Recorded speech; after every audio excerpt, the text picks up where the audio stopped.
Good morning everyone, welcome back to my channel new blog. তোমরা সবাই কেমন আছো? আশা করি ভালো আছো, আর আমিও ভালো আছি।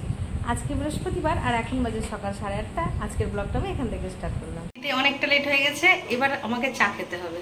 তো এবার চলো চাটা বানিয়ে নিই। এখানে আমি চা বসিয়ে দিয়েছি, খাওয়া হয়ে গেছে। এবার ঘরটাগুলো পরিষ্কার করে নিব, দিয়ে স্নান, পুজো, রান্না বান্না এগুলো তো আছেই। তো ঘরের সমস্ত কাজ করে নিয়েছি, এবার রান্নাটাকে সেরে নিই। তো আজকে সিম্পল রান্না হবে। কেটেছি পটল আর করলা আর আলু।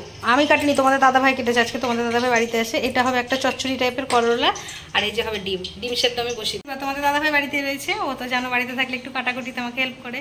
তো সেই মতো সকাল থেকে আমাকে কাটাকুটিগুলো করে দিল। আর আজকে চিকেন টিকেন কিছু হয়নি, আজকে একটু ডিম খাবো। তো রান্নার ফাঁকে এখন একটু খাওয়া দাওয়া করে নিই। তো সেটা হচ্ছে, দেখো ব্রেড ভাটা থেকে নিয়ে এসেছিলাম কালকে। তো এখন বাটার লাগিয়ে নিয়েছি, চিনি লাগিয়ে দিয়েছি। তোমার দাদাভাইকে বললাম আজকে তুমি বাড়িতে আছো, বাইরে থেকে জল খাবার আনো। ও বলছে কি সব দোকান নাকি বন্ধ আছে, যেগুলো আমি খাই সেগুলোই তো বন্ধ। মিথ্যা করে মনে হয় তুমি আনবে না। না না, বন্ধ ছিল। সেই জন্য এখন আমাকে পাউরুটি খেতে হচ্ছে। তো ব্রেডটা ভালোই লাগলো খেতে, বেশ নরম, একদম টাটকা। আমার ওখানে ভাটাতে একদম টাটকা একটা পাউরুটি তৈরি হয়। তো ব্রেডটা খেয়ে নিলাম, আর এদিকে আমি রান্নাও করছি। আমার ডিম আর আলু কষানো চলছে, আর এখানে গরম জল বসিয়েছি। জলটা আমি এই ঝোলের মধ্যে দিয়ে দিই। তো এখন দুপুরে খাওয়া দাওয়া করে নিবো। এই দেখো ডিমের ঝোল লাল লাল হয়েছে, ঝোলটা ঘেটে দিলাম তেলগুলো। এই দেখো লাল লাল ডিমের ঝোল। এই যে শশা কেটে নিয়েছি, আর এই যে করলা, পটল, সর্ষে আর আলু দিয়ে তোমাদের দাদাভাই কেটে দিলে ওটা বানিয়েছি। ওকে দিয়ে দিলাম খেতে। হাতটা একটু ধুয়ে আসতে মনে হচ্ছে, ভাতটা বেড়ে নিই।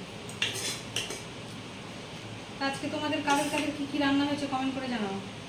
আজকে আমাদের তো ডিমের ঝোল খেতে সেই লাগে আমার। আমি না ভাতের ওপরেই নিয়ে নিলাম, মেখে খেয়ে নিই জাস্ট। তো এখন খাওয়া দাওয়া করে নিই। তো এই মাত্র খাওয়া দাওয়া করে উঠলাম। তো আজকে ডিমের ঝোলটা খুব ভালো হয়েছিল। আমি না খুব তাড়াতাড়ি রান্না করেছি, আজকে একটু দেরি হয়ে গেছিলো। তো খুব তাড়াতাড়ি রান্না করলেও ডিমের ঝোলটা খুব সুন্দর হয়েছে। এখন বিকেল হয়ে গেছে, সূর্য ডুববো।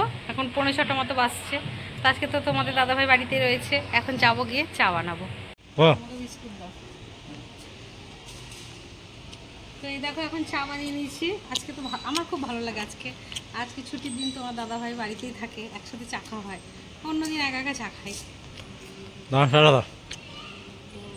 চা বানিয়ে নিয়েছি। বিকেলে একটু দুধ চা না হলে ভালো লাগে বলো? ঘন করে দুধ চা। আমি আজকে একটু অল্প চা নিয়েছি, আমার খুব গরম, ভালো লাগছে না এত গরমে চা খেতে। কিন্তু চা না খেয়ে আমি থাকতেও পারি না। চা খাওয়া হয়ে গেছে একটু, তারপর সন্ধে টন্ধে দিলাম। এখন আমি রাত্রে খাবার বানাচ্ছি। তো আজকে পরোটা খাবে বলেছে। এই দেখো ময়দা মাখছি। পরোটার সাথে আবার কি তরকারি করি সেটা দেখি। শুধু শুধু পরোটা খাওয়া যাবে না। দুপুরে তো ডিমের ঝোল করেছিলাম, ওটা তো দুপুরেই হয়ে গেছে। আর দিনের তরকারি রাত্রে আমাদের খায়ও না, শুধুমাত্র মাংসটা হলেই খায়, তাছাড়া কিছু খায় না। তারপর ময়দাটা মেখে নিই, তারপর কি তরকারি করি তোমাদের দেখায়। তোমাদের দাদাভাই বললো পরোটার সাথে একটু ঝাল ঝাল করে আলুর দম করো। তো চলো এখন আলুর দমটা রান্না করো। আলুর দমের জন্য এখানে দেখো আলুর দমের জন্য আদা, রসুন আর কাঁচা লঙ্কা কেটেছি, পেঁয়াজ, টমেটো আর আলুকে বড় বড় করে কেটে নিয়েছি। মাংসের মতো বড় বড় আলু কেটেছি দিয়েছি। এবার কড়াইয়ের মধ্যে তেল দিয়ে দেবো।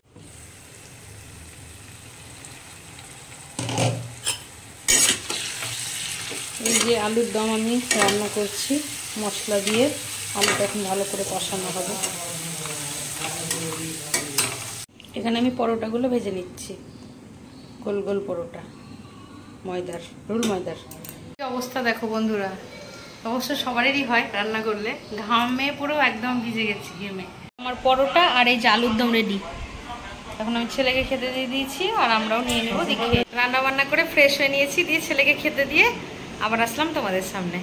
তো আজকে বড় বড় করে আলুর দম করেছি। অনেকদিন থেকে মনে হচ্ছিল যে একটু আলুর দম করি, মানে কষা কষা করে ঝাল ঝাল করে।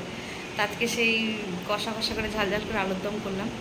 তো যাই হোক, আজকের ব্লগটা এতটা অবধি রাখছি। আজকের ব্লগটা যদি তোমাদের ভালো লেগে থাকে তবে like, comment, share and subscribe করতে ভুলো না।